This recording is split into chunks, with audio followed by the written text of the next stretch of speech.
నాకు ఈ మాట చాలా ఇష్టం అండి. ఏముంటదంటే ఈ పాటలో, నే వెదకి రాలేనని నా కోసం వచ్చావయ్యా, నే వెదకి రాలేనని నా కోసం వచ్చావయ్యా.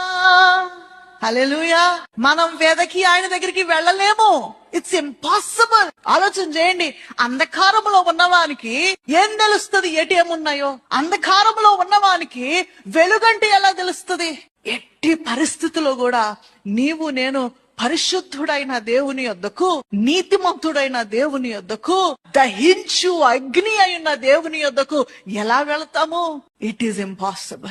అసలు దేవుడన్న సత్యమును గురించి కూడా తెలియని అంధకారంలో ఉన్న మనలను ఆయన చేతితో నీరు లేని గోతులో నుండి మనల్ని లేవనెత్తాడు. దేవునికి స్తోత్రం.